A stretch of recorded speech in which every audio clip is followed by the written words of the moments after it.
우리 일부에서는 우리가 1970년대랑 지금이랑은 아예 달라. 이 얘기를 너무 재밌게 들었고요.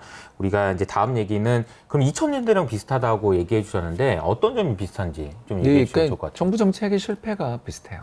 아, 예, 그래서 1998년 러시아 외환위기, 브라질 외환위기, 1997년 아시아 외환위기 이런 연쇄적인 외환위기 속에서 연준이 그때 LTCM 사태 혹시 기억나시는지 그쵸. 모르겠습니다. 롱텀 캐피탈, 대규모 금융기관의 파산이 함께 빚어져서 발생한 금융시장의 충격을 대응하기 위해서 그때 당시에 연준 의장이었던 그린스펀이 금리를 세 차례 연속 인하를 하면서 경제를 살립니다. 근데 이제 그게 경기가 대단히 과열돼 있는 상태에서 금융시장 안정화시키기 위한 수단으로 금리를 인하한 거가 역설적으로 뭘 불렀냐면 금융버블과 경기 과열을 불렀고 여기에 또 그 1997년에서 98년 외환위기 당시에 동아시아 국가들이 석유 생산을 굉장히 줄였죠. 그래서 배럴당 7달러까지 갔습니다. 배럴당 7달러 가져가는 상황에서 이제 그때부터 충격이 외부 충격이 바로 9.11 테러라고 혹시 기억나시는지 모르겠습니다. 그래서 9.11. 비행기가 미국의 트레이드 센터, 월드 트레이드 센터를 받았죠. 경제가 너무 과열돼서 금리를 인상하고 있는 중에 외부 충격이 발생해버린 거죠. 아, 그리고 유가가 급등했습니다. 아. 당연한 이야기를 하고 있는 거죠. 왜냐하면 네. 그 전에 유가가 되게 낮았거든요. 너무 낮았으니까. 예, 그런데 그게 테러와의 전쟁 시작하고 아프가니스탄 전쟁과 이라크 전쟁으로 연쇄적으로 이어지게 되니까 경제의 소규모 스태그플레이션이 발생했습니다. 정말 비슷하죠, 지금이랑. 그 전에 있었던 너무 저금리가 오래되는 과정에서 주식시장이 너무 과열돼서 붕괴되고 또 그 과정에서 또 전쟁까지 터지면서 인플레이션이 발생했죠. 그래서 불황인데 인플레가. 이런 일들이 벌어졌던 거죠. 그게 2000년 전후의 경기 잡날입니다. 그리고 이제 2000년 이후에 경기는 어떻게 회복됐냐 하면 첫 번째는 부동산을 부양하기 시작했고요. 금리를 다시 인하하면서 부동산 시장이 공급이 별로 많지 않은 상태였기 때문에 금방 주택 부족 사태가 벌어지고 이게 전체 경기를 살렸고요. 두 번째는 중국의 2001년 WTO 가입으로 중국 경제가 빠르게 성장하면서 중국발 수요가 원자재 시장부터 각종 여러 가지 우리나라 그때 당시만 하더라도 남자의 주식 OCI나 그리고 풍력 발전의 태웅이라든가 네. 또 현대중공업 지금 이제 한국 그 조선 지주지만 근데 이런 여러 가지 회사들의 주가가 엄청나게 급등하고 삼성전자 같은 주식 왜 사냐 그런 장이 펼쳐졌거든요. 2000년대를 그냥 풍미했던 주식들이죠. 그렇죠. 지금 2000년대를. 제가 이야기했던 주식들의 특성입니다. 이런 기업들이 부각되던 시장의 흐름이 나왔죠. 그래서 이번에도 뭐 제가 다시 풍력 발전 시장이 좋아진다거나 조선회사가 최고다 이런 이야기를 하려는 게 아니라 순식간에 IT 기업 위주의 테크라는 말이 안 들어가면 주식적으로 쳐주지도 않던 분위기가 이번 그 2001년 9.11 테러와 2000년에 있었던 공격적인 금리 인상 이 두 개의 쇼크 속에서 순식간에 나스닥 시장이 80% 폭락하고 대부분의 기업들이 테크라는 말이 들어가 있는 것만으로도 혐오의 대상이 되던 시절이 왔었다라는 이야기죠. 그래서 이번에 어떻게 될지 그건 아무도 몰라요. 이제 저는 언제 또 방향이 바뀔지도 몰라요. 근데 다만 말씀드릴 수 있는 것은 우리 최근에 지난 한 10년, 5년 사이에 가장 좋았던 섹터들은 조심해야 된다. 아하. 왜 그런가? 아까 지금 이야기 다 했잖아요. 그죠? 네. 인플레이션이 발생하고 있고, 또 그 인플레이션이 발생하는 과정에서 이전에 너무 좋았던 섹터가 오버슈팅 했다가 지금 무너졌잖아요. 그렇죠. 예, 그 오버슈팅 했다 무너지는 과정에서 이제 또 대부분의 기업들이 아마존 키즈잖아요. 우리 이효석 씨의 책에 정말 잘 나오던 것처럼 이익을 낼 이유가 없죠. 아, 그러니까요. 이익을 내지 않고 어떻게 그렇게 돼? 증자로 계속 돈을 조달해서 사업을 해왔어요. 근데 주가가 폭락하는 순간 이 모든 선순환이 끊겨버려요. 그래서 버닝이 끝납니다. 돈을 태운다고 그러죠. 여러 가지 생산 설비도 만들고 사람도 많이 뽑고 설비도 엄청나게 해놨는데 갑자기 불황이 와서 자금 조달 금리는 급격히 상승하고 증자를 하겠다 그러면 주가 폭락해버립니다. 예전에는 증자하면 오히려 좋아했죠. 주식 받는다고. 이 아마존 같은 경우가 대표적이었고요. 그리고 테슬라 같은 경우에도 2020년에만 세 번 했죠. 그렇게 어마어마한 규모의 대규모 증자를 하더라도 주주들이 좋아했습니다. 왜? 시장을 전부 다 잡아버릴 줄 알았어요. 근데 경제 성장에 대한 기대는 약화되는 과정에서 금리는 높아지고 자금 조달은 어려워질 때 이제 무슨 일이 생기냐? 뭐가 날까요? 자, 여기서 한 가지 문제가 생깁니다. 여러분, 회계분식 리스크가 굉장히 커졌습니다. 아, 예, 제가 봤을 땐 기업 디폴트 리스크라고 저희가 부르는 것들인데요. 그러니까 워렌 버핏의 말을 조금 빌리자면 물이 가득 차 있을 때는 빤스를 벗고 수영을 하더라도 이게 모른다. 티가 안 납니다. 근데 물이 빠지는 순간 누가 옷을 제대로 입지 않고 수영을 했는지가 다 나오거든요. 그래서 그때 2002년에 엔론 사태, 예, 또는 글로벌 클로싱 또는 월드컴 사태들이 벌어졌고요. 뭐 우리나라도 회계분식이 엄청나게 많았습니다. 그때 그 회계분식 자수하면 봐주는 뭐 그런 기관들이 있고야 하던 정말 우프죠. 정말 이게 시장이냐? 내가 한국 주식 되게 싫어합니다. 아시죠? 한국 주식을 싫어하지만 미국 주식을 좋아하냐? 그것도 아니고요. 분산하자는 쪽 입장인 거죠. 그러니까 이런 입장을 가지고 있는 사람으로서 그때는 정말 주식에 대한 신뢰가 총체적으로 사라졌고 가장 중요했던 것은 바로 뭐냐면 그때 당시 가장 강력한 상승을 보였던 데일수록 가장 빤스를 안 입고 수영을 하던 집단이었거든요. 이번엔 다를까? 잘 몰라요. 겪어봐야 한다. 그쵸. 예, 그렇기 때문에 일단 앞으로 다가오게 될 금융시장의 어떤 변화라든가 이런 것들에 대해서 제가 부디 하고 싶은 이야기는 뭐냐면 지난 몇 년간 좋았던 주식이라고 해서 그게 무조건 좋으냐에 대한 질문 한 번만 해봐도 그렇죠. 앞으로 성과는 굉장히 달라질 수 있다. 그러니까 이런 말씀을 드리고 이게 싶습니다. 부자들의 특징 중에 하나가 이제 의심하는 거라고 하더라고요. 의심병 환자들이죠. 의심을 많이 해야 된다. 그러니까 막연하게 그냥 좋을 거다라고 생각하면 안 된다라는 게 되게 중요한 포인트인 것 같고요. 아까 테크 버블 얘기하시면서 2000년대에 IT, 뭐 테크 여기에 대한 혐오가 있었다고 얘기하시는데 다들 싫어했죠. 제가 되게 진짜 그 현장에 있었던 사람으로서 우리나라에서도 지금은 상상도 못하지만 제가 대학 다닐 시절만 해도 무슨 얘기가 있었냐면 이공계 기피 현상을 우리나라에서 어떻게 하면 극복할 수 있냐 이게 되게 이슈가 될 정도였어요. 지금은 되게 이해가 안 되지만 특히 또 개발자 공급이 단기간에 엄청나게 이루어지면서 그러니까요. 굉장히 그 개발자에 대한 어떤 좀 비하도 맞아요. 최근에 이렇게 될 줄 그때는 아무도 몰랐죠. 지금은 그러니까 얼마 전까지만 해도 개발자가 없어서 난리다, 뭐 개발자 뭐 올라간다라고 얘기했지만, 근데 당시 2000년에는 그죠? 스타트업 하잖아요. 지금도 그래요. 그러니까요. 예, 그래서 사람을 데려오려면 돈으로는 도저히 싸움이 안 되니까 어떻게 하냐면 재택, 유연 근무 이런 거에 대해서 스타트업 위주의 특성에 맞는 자유로운 어떤 기업의 분위기 그리고 효성님, 춘웅님 이렇게 서로 존대하는 저희는 분위기. 영어로 씁니다, 영어로. 예, 근데 저희는 영어는 안 하기로 했어요. 아 그래요? 네. 다 웃어서 서. 네. 제가 말스거든요. 말스요? 네, 말스 데이비스를 워낙 좋아해가지고. 아 네. 한때 제 노동요였거든요. 아 진짜요? 보사노바부터 시작해서 현대 재즈까지 엄청 많이 들었었어요. 네. 근데 언젠가부터 또 요새는 EDM으로 제가 제일 좋아하는 가수는 아비치 진짜요? 또? 야. 그리고 또 뭐죠? 마피아 하우스 그런 데라든가 아니면 가이큐 같은 애들 되게 좋아합니다. 아무튼 음악 취향으로 갑자기 돌아갔었는데요. 저는 혐오라는 부분에서 믿을 수 없어라는 신뢰의 상실 문제를 이야기하는 거죠. 그 회사가 뭐 싫어했다가 아니라, 그렇죠. 그러니까 비아냥의 대상이 됐다라는 이야기를 하는 거죠. 그래서 그때 가장 좋은 주식들이 뭐냐면 퀄리티 스탁들이에요. 맞아요. 뭐냐면 이 회사는 영업 부문의 현금 흐름이 확실하게 나와. 그래서 자꾸 캐시플로우 이야기가 그때 나옵니다. 불황의 특성이죠. EBITA 이런 거 정말 싫어하고요. 그때 나오는 밸류에이션의 특성, 뭐 PSR 이런 거 정말 싫어하고요. PDR도 생각나네요, 갑자기. Price to Dream Ratio. 야, 그 보고서 썼던 분들은 정말 얼마나 부끄러울까. 그러니까. 그거 나올 때가 매도 찬스죠. 그때가 딱 한 3천 되기 직전이었죠. 야, 그때 팔고 달러 샀으면 정말 대박인데. 참 그게 어렵습니다, 여러분. 그 귀가 막히게 고점에 매도한다. 그런 꿈을 꾸시면 안 되고요. 고점의 징후들을 파악할 수만 있어도 주식에서 돈을 벌 수 있습니다. 아까 이야기했었던 것처럼 너무 과도한 어떤 존경, 찬양 이것만 하면 돼. 이 회사는 우리를 배신하지 않을 거야 라는 너무 지나친 기대는 사소한 실망만으로도 패닉을 유발하거든요. 그런 점에서 특히 제가 IPO 엄청 싫어하잖아요. LG엔솔 잊지 않겠다. 정말 그런 회사들이 들어오기 시작하면 끝나는 거죠. 시장 PBR이 한 배인데 걔가 10배에 들었나? 11배에 들었나 그러죠. 그리고 들어온 다음에 지금 주가 어떻게 되는지 한번 봐주십시오. 따삭 난 다음에 주가가 어떻게 됐는지. 참 슬프죠. 이런 일들을 우리가 너무나 많이 겪었다.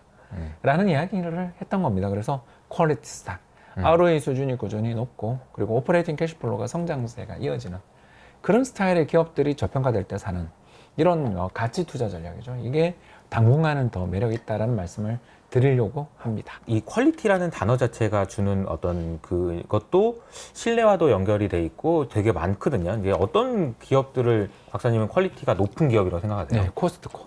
코스트코. 아, 한국은 코스트코요? 네, 한국은 없고요. 한국은 없고. 한국은 없습니다. 네, 안타깝네요. 한국은 없고요. 네, 네. 그러니까 왜요 코스트코예요?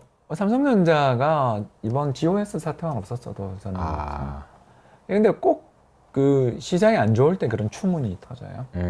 저도 갤럭시 노트 쓰다가 지금 여기 보시면 알겠지만 폴드를 쓰고 있습니다. 굉장히 네. 좋게 생각하고 앞으로 삼성전자가 세계 시장에서 정말 어마어마한 경쟁력을 가지고 있는 좋은 기업이라고 생각하는데 네. 보다 좀 트랜스페어런시, 기업 투명하게. 투명성 부분에서 우리가 ESG 이야기하는데 E만 이야기하는데 사실은 더 중요한 게 G거든요. 거버넌스거든요. G. 네, 거버넌스가 제일 중요해요. 근데 거버넌스 면에서 독일이 최악이고요. 디젤 게이트부터 시작해서 이번에 아하. 뭐 보시면 알잖아요. 학살의 주범에게 무기를 살 돈을 준 나라는 독일이었지 않습니까? 이 거버넌스 문제거든요, 이런 게. 학살의 주범과 거래하잖아요. 그러니까 그런 나라들은 정말 조심해야 되거든요. 이게 거버넌스 문제들이 있는 나라는 그 자들에게 이제 끌려가게 돼요. 왜냐하면 범죄자는요, 너도 이걸 알면서 했잖아라고 상대방을 위협할 수 있는 사람들이잖아요. 볼모로 잡힐 수 볼모로 있죠. 잡히죠. 우리도 뭐 사실은 중국한테 거의 한 밤쯤 볼모로 잡혔다가 지금 풀려나는 중이고요. 6년 전 사드 보복이 이루어졌는데 지난 6년 동안 우리는 일방적인 보복만 당했지 우리가 한번 중국에 대해서 제대로 반격한 적이 있나요? 이게 전형적인 죄송합니다만 인질된 사람들의 특성이에요.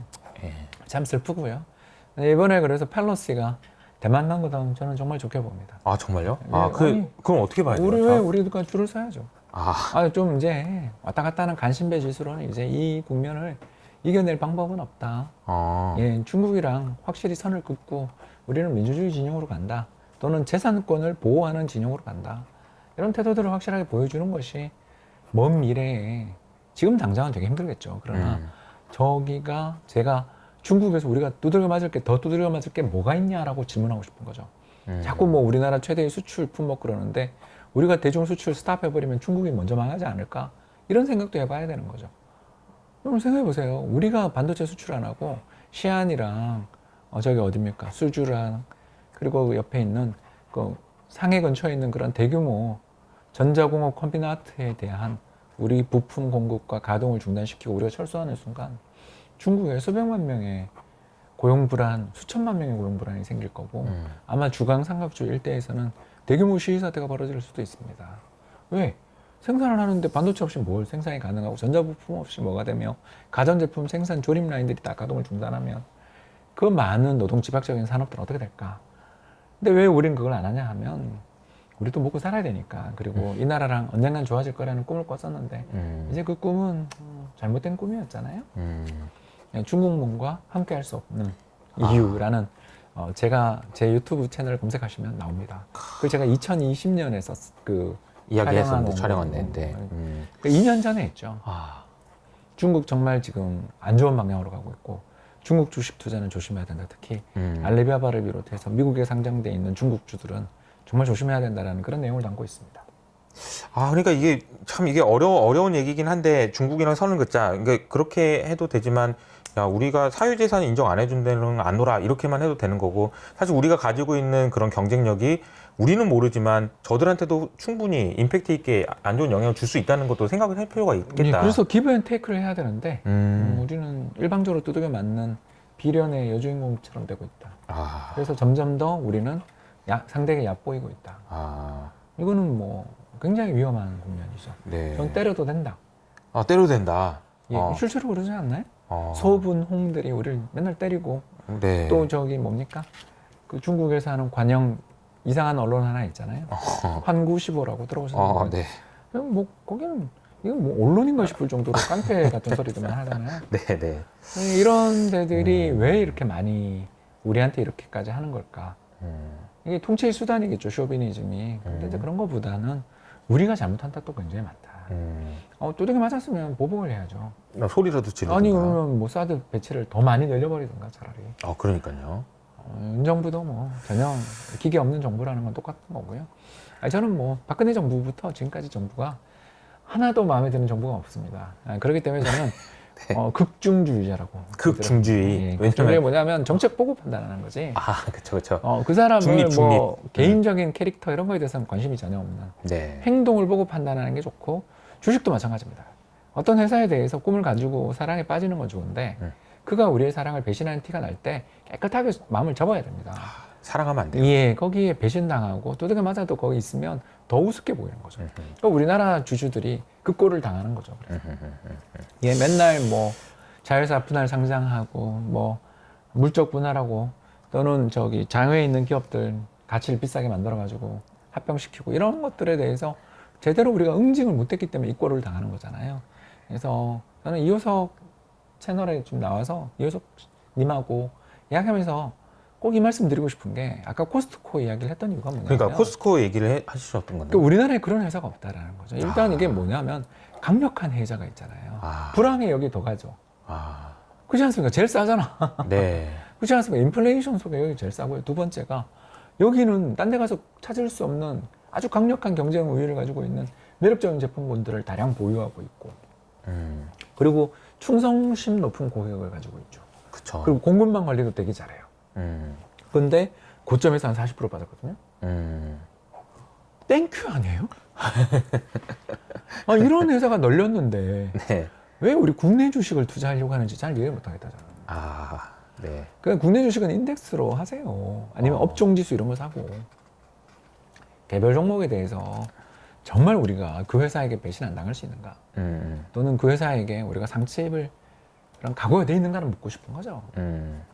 야, 코스트코 이야기를 해주시기 위해서 상대주장에 있는 우리나라에 있는 기업 얘기도 해주시고 알리바바 얘기하고 증인 얘기하고 그래서 코스트코랑 대조되니까. 약간 삼성전자는 약간 트랜스페어런시 관련, 그러니까 투명성 관련해서 약간의 때문에 비판. 너무 힘들어가지고요 그때. 그 부분은 좀 이제 밤에 잠이 안 오더라고 화가 나가지고요. 저도 삼성전자 주주잖아요. 네. 전 많이 가지고 있거든요. 네네네네. 근데 뭐 그런 건 정말 대단히 실망스러웠습니다. 그럼 이제 사랑을 끊어야죠 그러면. 삼성전자를 저처럼 이렇게 좋아하는 사람이 없는데. 그러니까 말이야. 이러면 안 됩니다. 저기 정말 존경하는 우리 경영자진들한테 꼭 부탁드리는데 그런 야료를 부렸던 인간들은 단호하게 대응하셔야 됩니다. 알겠습니다. 내가 왜 알겠다고 그랬지? 아무튼 코스트코 이야기를 해주시면서 그쪽이신가요? 아니 코스트코 얘기하면서 퀄리티 이야기하면서 이제 코스트코로 넘어갔어요. 그래서 사실 저도 퀄리티를 정말 강조했던 사람이어서 더 공감이 많이 가는 것 같습니다. 게다가 코스트코 같은 회사는 특히나 본업에 정말 충실해서 전 세계에서 유통 관련해서는 이런 회사가 없을 정도로 그러니까 온라인도 안 하고도 오프라인에서도 이렇게 충성도를 모으면서 자기 제품에 대한 그런 뭐라고 해야 되나 장인정신이라고 할까요? 그러니까 거기에만 있는 제품들을 만들어내고 막 이런 것들을 보면서 참 이런 식으로 경제적 해자를 만들어서 사업을 하는 것도 되게 대단하다 이런 생각도 많이 들었던 것 같아요. 근데 이제 제가 주제 좀 바꿔서 중국 부동산 얘기가 요새 너무 많이 나오는데 그 얘기도 잠깐 듣고 싶거든요. 이제 모기지 얘기 나오고 지금 나 돈 안 갚아 막 이런 얘기 나오고 지금 중국에서 매번 블룸버그 매일 나와요 매일. 그 어떻게 좀 보세요? 이게 뭐 중국 시장이 재산권 문제인 거예요, 이것도. 재산권. 헝다 사태를 우리가 떠올려보면 작년 이맘때죠. 네. 헝다 사태 때 이거 좀 저는 중국에 대해서 원래 비관적이었지만 더 비관적으로 바뀌었던 게 헝다가 발행했던 채권 금리가 돌아오는 걸 블룸버그에서 쭉 찍어보는데 다 2% 3%인 거예요. 그건 안 해보셨죠? 재밌어요. 일단 그리고 또 달러 채권이야. 위안화 강세였잖아요, 작년까지. 네네네. 이 금리에 터질 데가 없는데 터진 거잖아요. 말이 안 되잖아요. 뭐 집값이 빠진 것도 아니고. 그렇지. 지금도 중국 집값은 오르고 있어요, 사실은. 그러니까 인플레를 못 쫓아가서 그렇지. 오르고는 있다. 오르고는 있어요. 지역별로 다르다 정도인 거지. 전국적인 하락이다 이런 건 아니잖아요. 그런데도 불구하고 헝다가 왜 망했을까? 간단하죠. 뭐. 정부가 이 회사 이거 안 되겠는데 이렇게 된 거잖아요. 선보겠다 아니? 너 이렇게 이런 식으로 투자를 해? 자, 이 말에 두 가지의 문제가 있는데 첫 번째가 국영기업도 아닌 애가 국영기업 위주 금리를 받았죠. 거기 1년 만기 대출 금리가 3% 초반 뭐 그러잖아요. 그걸 국영기업이나 돼야 신용이 국영기업 레벨이어야 받을 수 있는 금리를 헝다가 받았다는 자체가 벌써 문제인 거죠. 왜냐하면 우리 부동산 프로젝트 파이낸스 PF 금리 보면 다 10% 넘잖아요. 왜? 거기에는 디폴트 리스크가 들어가 있는 거잖아요. 그렇기 때문에 디벨로퍼들이 대단한 성공한 디벨로퍼들은 정말 어마어마한 수익을 챙길 수가 있는 거고요. 그런 그쵸. 거잖아요. 그 리스크를 무릅썼기 때문에 그런 면이 있죠. 그래서 뭐 우리가 이런 걸 생각해 보면 여기는 굉장히 많은 모럴 해저드가 있었던 거잖아요. 어마어마한 디벨로핑 사업을 하는데 이런 초저금리로 사업을 했으니까 땅짓고 헤엄치기 장사를 하고 있었는데 갑자기 자금이 끊긴 거죠. 그리고 뭐 대규모 부실이 발생하고. 좀 이상하잖아요. 우리 옛날 국제상사랑 비슷하잖아요. 이게 왜 이런 식으로 돌아가는지를 우리는 이해할 수 없는 거죠. 이렇게까지 저금리를 받고 사업 환경도 좋은데 왜 망해? 그러니까 그런 문제들의 핵심이 뭘까 생각해 보면 결국은 공동 부유 문제잖아요. 부동산 가격 너무 급등하고 IT 기업, 테크 기업에 스타트업 초기 투자했는 사람들이 어마어마한 부자가 되는 거. 뭐 예를 들어 디디 주식. 나 이거 꼴보기 싫어 아니에요? 우리 같이 잘 살아보자라는 공동 부유 정책을 펼치게 되면서 또 이게 맞은 거잖아요. 또 역시 엔트그룹 때 마윈이 지금 뭐 사실상 다 쫓겨났잖아요. 세계 최고의 부자 중에 한 사람이지만 한 방에 저렇게 되는 걸 보면 우리가 느끼는 것은 뭐냐면 재산권에 문제가 있는 거죠. 이 사람이 성공하게 됐던 어떤 기업의 가치라든가 소유권에 대해서 정부가 언제든지 개입을 할 수 있는 거고, 그럼 반대로 이야기하면 뺏어간다는 얘기니까. 또 내가 손해 본 거에 대해서 정부 보고 보상하라고 나오는 것도 이건 내 잘못이 아니니까라고 이야기하는 환원성 주민들의 모기지 보이콧도 그런 관점에서 이해가 되는 부분이 있지 않나요? 야, 그러니까 이게 그 모기지 나 안 갚어라고 얘기한 게 사실은 재산권의 문제로 연결할 수 있다는 거네요. 그렇지 그러네요. 않습니까? 아니 빚을 안 갚겠대요. 그러니까. 상감해줘라는 거잖아요. 이건 뭐 전형적인. 왜 네가 잘못한 건데 근데 아니고 제 뭐 거도 물론- 뺏어가던데 뭐 내 거는 뭐니? 물론 우리나라도 뭐 이거 되게 심한 나라지만 아하. 좀 정도로 심한 서로가 재산권에 대해서 서로가 너무 일상적인 침해가 벌어지는 나라니까 이 공동부유 정책이라는 게 그 부의 재분배를 하기 위한 방법들이 여러 가지가 있지만 두 가지 불평등을 해결하는 방법이 두 가지가 있는 게 첫 번째가 경제가 빠르게 성장하는 가운데 정부가 세금 잔뜩 걷어서 재분배로 불평등을 완화시키는 게 있고, 두 번째가 부자를 때려잡아서 불평등을 완화시키는 게 있는데 중국은 아마도 두 번째로 가게 되면서 자연스럽게 로빈후드처럼 스스로 생각하는 부자들로부터 받아내고 뜯어내자. 샹킬로트 같은, 그죠? 1793년인가요? 아무튼 로베스피에르가 등장하던 시절에 샹킬로트 같은 생각들을 하는 사람이 많은 거잖아요. 저거는 전부 다 탐욕이고 나쁜 놈들이기 때문에 우리는 저걸 뺏어야 돼. 그게 정당해라고 생각하는 사람들이 있는 게 아닌가 볼 수 있고, 이제 두 번째는 운도 없었죠.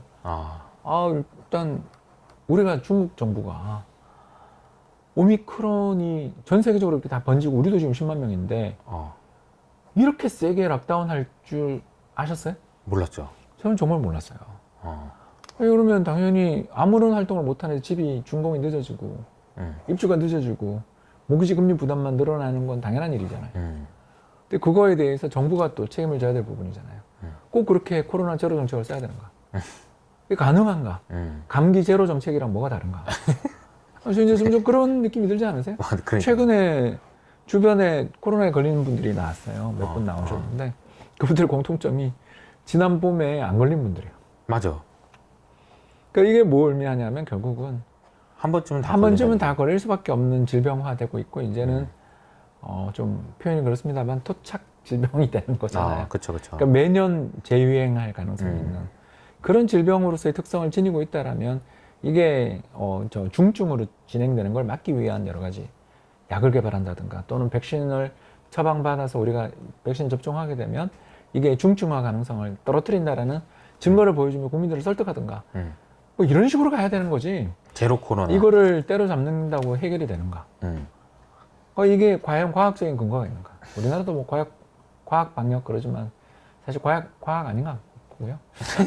뭐 중국만 나쁘다 이게 아니라 저는 뭐 모두까기 인형이라서 다 마음에 안 드는데 모두까기 인형. 모두까기 인형인데 아무튼 좀 이러한 리스크들을 쥐는 나라에서 다음에 어떤 정책이 나올까에 대해서 여러분 예상이 가능하냐?